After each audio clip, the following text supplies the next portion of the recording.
अस्सलामुअलैकुम। उम्मीद करता हूँ भाई खैर खैरियत से होंगे और पेपरों की तैयारी अच्छी जा रही होगी। तो आज पढ़ेंगे free oscillation and forced oscillation. तो याद रखना, फ्री ऑक्सीलेशन के ऊपर बात करते हैं सबसे पहले। तो फ्री ऑक्सीलेशन स्टूडेंट्स एक ऐसी ऑक्सीलेशन होती है जिसमें कोई भी एक्सटर्नल फोर्स नहीं लग रही होती, या कोई भी ऐसी फोर्स नहीं लग रही होती जो कि आपके मोशन को रोके या कम करे। अगर आपसे ज़िंदगी में कभी भी कोई सवाल कर ले कि फ्री ऑक्सीलेशन क्या है, तो कहना फ्री ऑक्सीलेशन एक ऐसी ऑक्सीलेशन है जिसमें कोई भी ऐसी फोर्स नहीं लग रही होती जो कि आपके मोशन को रोके। फॉर एग्जांपल, यहाँ पर मैंने 3 सिस्टम बनाए हुए हैं। ये मैंने बना दिया सिंपल पेंडुलम, ये मैंने बना दिया मास अटैच विद स्प्रिंग या मास एंड स्प्रिंग सिस्टम हॉरिजॉन्टली, और यही बना दिया मास एंड स्प्रिंग सिस्टम वर्टिकली। अब इन तीनों पर ना ही कोई ड्रैग फोर्स लग रही है, ना ही कोई फ्रिक्शन फोर्स लग रही है, और ना ही कोई ऐसी फोर्स लग रही है जो इनके मोशन को रोके। फॉर एग्जांपल, अगर मैंने एक बार पेंडुलम को मोशन कराया, अगर मैंने एक बार इस पेंडुलम को डिस्प्लेस किया, सिर्फ एक बार, ये ज़िंदगी भर हमेशा मोशन करता रहेगा। आप बोलोगे सर क्यों? क्योंकि ये फ्री ऑक्सीलेशन है। फ्री ऑक्सीलेशन का मतलब कि बस एक बार आपने इसे शुरू करना है और ये होता ही रहेगा, होता ही रहेगा। और फ्री ऑक्सीलेशन में कभी भी एम्पलीट्यूड नहीं कम होता। अच्छा, अब ऐसा होता क्यों है फ्री ऑक्सीलेशन में, मैं ये बात करता हूँ। ठीक है, मैंने वैसे आपको बता दिया है लेकिन थोड़ा और खोल के बता देता हूँ।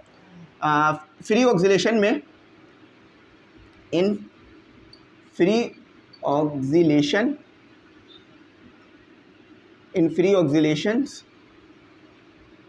There is no, free oscillation में कोई भी ना ही ड्रैग फोर्स होती है, ठीक है, ना ही कोई ड्रैग फोर्स है, ना ही कोई फ्रिक्शन फोर्स है, ठीक है, और ना ही कोई एक्सटर्नल फोर्स। देखो, एक्सटर्नल कोई ऐसी फोर्स नहीं है जो कि इस मोशन को रोक रही हो, ठीक है, तो ना ही कोई ड्राइविंग फोर्स भी लगा लो।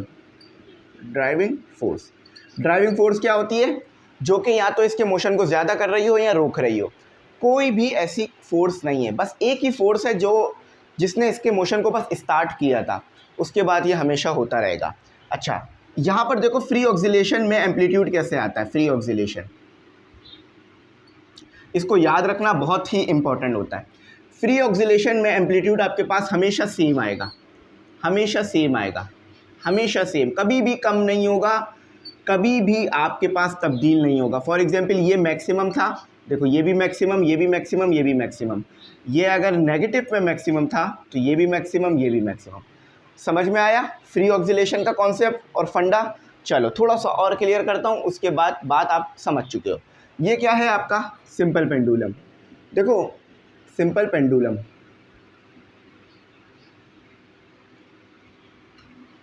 ठीक है, सिंपल पेंडुलम।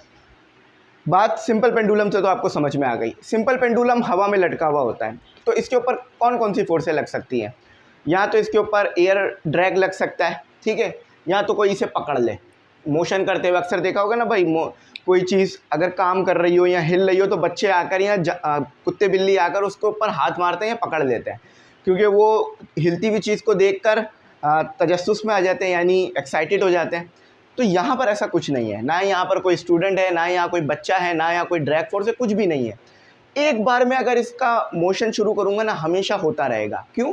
क्योंकि कोई भी फ्रिक्शन फोर्स नहीं है, ड्रैग फोर्स नहीं है, कोई भी पावर डेसिपेटेड फोर्स नहीं है। चलो अच्छा, अब आ जाओ, आपके पास ये आ गया है spring mass system, mass and spring system कह लो, the mass and spring system. अच्छा, ये होता है आपके पास हॉरिजॉन्टली,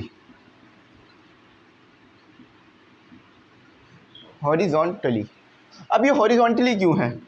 हॉरिजॉन्टली इसलिए है क्योंकि देखो ये ऐसे रखा हुआ है, ऐसे रखा हुआ है, यूँ लटका हुआ नहीं है। देखो कोई चीज़ अगर ऐसे रखी हुई है ना सीधी, तो वो हॉरिजॉन्टली है, और अगर यूँ रखी हुई है तो वो वर्टिकली है। तो ये हॉरिजॉन्टली है।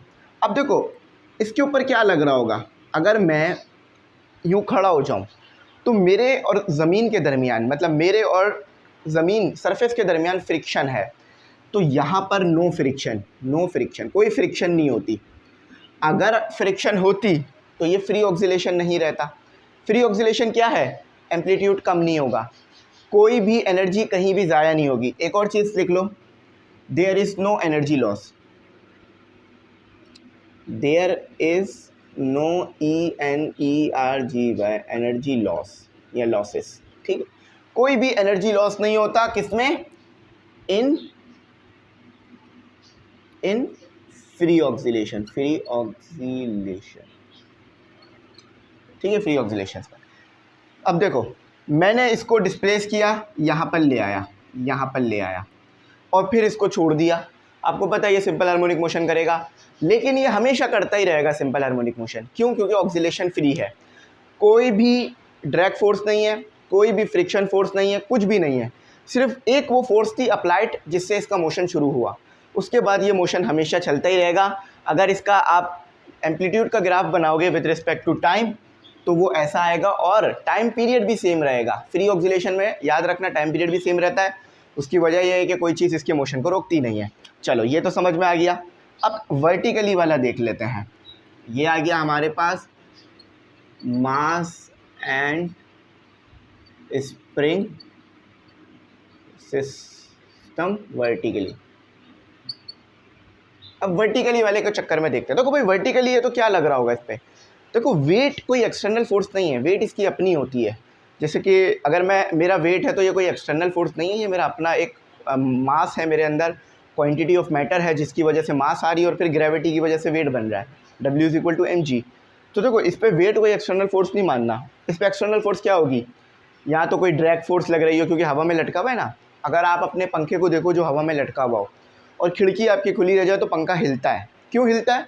क्योंकि उसके ऊपर हवा लगती है तो वो हिलने लग जाता है। तो ये खुद से नहीं हिलेगा, अगर आप इसकी मोशन को स्टार्ट करोगे तो हो तो जाएगा, खुद से नहीं हिलना इसने। अच्छा, ना इसके ऊपर कोई एयर ड्रैग लग रही है, ना ही कोई एयर रेजिस्टेंस लग रही है, ना ही कोई विस्कॉस ड्रैग लग रही है, ना ही इसके ऊपर कोई भी ऐसी चीज़ लग रही है। एक बार अगर मोशन स्टार्ट करूँगा हमेशा मोशन करता रहेगा, क्योंकि there is no drag force. Drag force आप अच्छी तरीके से जानते हो, जब कोई बॉडी किसी फ्लूइड में मोशन करती है तो उस पर एक रेजिस्टेंस फोर्स लगती है, वो है ड्रैग फोर्स होती है, एयर लगाता है बेसिकली। फॉर एग्जांपल एयर यूँ लग रही है, पंखा मेरे सामने चल रहा है तो पंखा यूँ, हवा यूँ आ रही है, तो जिसकी वजह से आप देख रहे होगे कि मेरी शर्ट हिल रही है। क्यों? क्योंकि ड्रैग फोर्स लग रही है, बाहर से फोर्स आ रही है। चलो बात समझ में आ गई। एक बहुत इंपॉर्टेंट वाली बात याद रखना कि एनर्जी ज़ाया नहीं होती फ्री ऑक्सीलेशन में। क्यों? क्योंकि मोशन होता ही जा रहा है, होता ही जा रहा है, होता ही जा रहा है और सेम तरीके से ही हो रहा है। तो जब कोई एनर्जी ज़ाया ही नहीं हो रही जब भी तो मोशन बार बार हो रहा है। फॉर एग्जांपल अगर एनर्जी ज़ाया होना शुरू हो जाए, आप हो, आपने 10 घंटे काम किए, आप 50 घंटे काम क्यों नहीं करते लगातार, एनर्जी ज़ाया होती है ना। लेकिन ये सिस्टम अगर एक बार काम करेगा तो करता ही रहेगा। क्यों? कोई एनर्जी ज़ाया नहीं होगी जिसकी वजह से इसका काम रुकेगा ही नहीं, चलता रहेगा।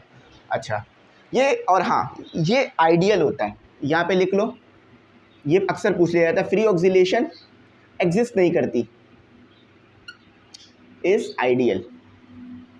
आइडियल मतलब ये रियल वर्ल्ड में नहीं है, ये पढ़ाने के लिए आपको सिखाई जाती है। एमसीक्यूज इसी तरह के बनेंगे, मैंने सारे पॉइंट बता दिए। अच्छा बस ये पढ़ता हूँ, उसके बाद वीडियो रोक दूंगा। अच्छा फोर्स ऑक्सीलेशन नेक्स्ट वीडियो में करेंगे क्योंकि हमारा नेक्स्ट पूरा एक प्रॉपर टॉपिक है। इन सिंपल पेंडुलम या simple harmonic motion we assume that no dissipated force. Dissipated force वो होती है जो कि आपके काम को रोके या आपकी पावर को ज़ाया कराए, या जो आप काम कर रहे हो उसको रोक दे। फॉर एग्जांपल आप अपने पढ़ रहे हो, आपका दोस्त आके तंग करना शुरू हो जाए तो वो एक डेसिपेट कर रहा है, आपको तंग कर रहा है, यानी आपका एनर्जी ज़ाया कर रहा है। सच एज फ्रिक्शन और विस्कॉस ड्रैग और ऑफ एयर रेजिस्टेंस या air resistance exist since the mechanical work is constant. Mechanical work constant रहेगा, यानी जो वर्क हो रहा है वो होता ही रहेगा, रुकेगा नहीं। The oscillation suppose to be continue. Oscillation हमेशा होती रहेगी जैसे मैंने आपको बताया। फॉर एवर विल मैक्सिमम, और हमेशा मैक्सिमम एम्पलीट्यूड आएगा। देखो यहाँ पर कभी भी ऐसा नहीं होगा कि ये कम हो जाए, कभी भी ऐसा नहीं होगा ये कम हो जाए, हमेशा पूरा मैक्सिमम मिलेगा आपको, हमेशा मैक्सिमम मिलेगा। तो amplitude it is called free oscillation. समझ में आ गई? चलो इसको यहाँ रोकते हैं, अब अगले टॉपिक में, अगली वीडियो में हम फोर्स ऑक्सीलेशन समझते हैं।